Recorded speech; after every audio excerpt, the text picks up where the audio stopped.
Hello বন্ধুরা, সকালবেলায় ঘুম থেকে উঠে যাচ্ছিলাম বাথরুমে, দেখি জালের মধ্যে একটা সাপ জড়িয়ে আছে। আমি অনেকক্ষণ ধরেই দেখছিলাম সাপটাকে, দেখি জড়িয়ে বেশ ভালোভাবেই জড়িয়েছে। তারপরে যখন দেখি একটু কাছে গেলাম, ও তো খুব রেগে আছে, কেন ও তো জড়িয়ে আছে। অনেক বড় সাপটা, বিশাল বড়। তারপরে আমার মেজ ভাসুরকে ডেকে দিলাম।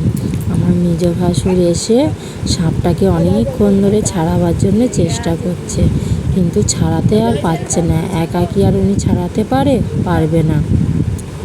যতবার জালটা কাটতে যায় ওর ন্যাস দিয়ে পেঁচিয়ে পেঁচিয়ে আরও জড়িয়ে ফেলেছে। তখন আমাদের পাশের বাড়ির একটা ছেলেকে ডেকে নিয়ে এসছে। সে এসে ন্যাসটা কোনো রকমে ধরে আছে, কিন্তু ওরাও ভয় পাচ্ছে। আমার মেজ ভাসুরও ভয় পাচ্ছে, আর ওই দেওরটাও ভয় পাচ্ছে। দেখেছো কিরকম ন্যাসটা খালি পেঁচাচ্ছে, কিন্তু জালটা আর কাটতে আর পারছে না। অনেক চেষ্টা করছে, মানে এতটাই জড়িয়েছে যে কাটাই যাচ্ছে না। আর ও তো রেগে আছে, ও ছাড়া পেলেই কামড়াবে। আর কত বড় সাপটা তোমরাই দেখো, অনেক বড় আর খুব মোটা সাপ।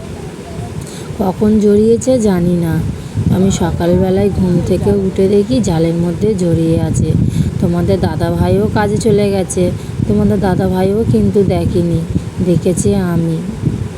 এদিকে দেখো, ও কিন্তু যে জাল থেকে বেরোতে পারলে ও বাঁচে, কিন্তু ও তো পালাতেও পারছে না, জালের মধ্যে জড়িয়ে আছে।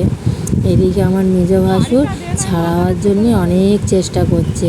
তখন ওইদিকে আমার ওই দেওরটা ন্যাসটা ধরে আছে, আর আমার ভাসুর লাঠি দিয়ে মাথাটা ধরে আছে, ধরে জালটা কাটছে, যদি কাটা যায়। কিন্তু ও তো খুব ছটফট করছে। এখানে আমরা ভয় পেয়েছিলাম, ও এত জোরে মানে হয়ে উঠেছিল, আমরা ভয়ে ছুটেছিলাম।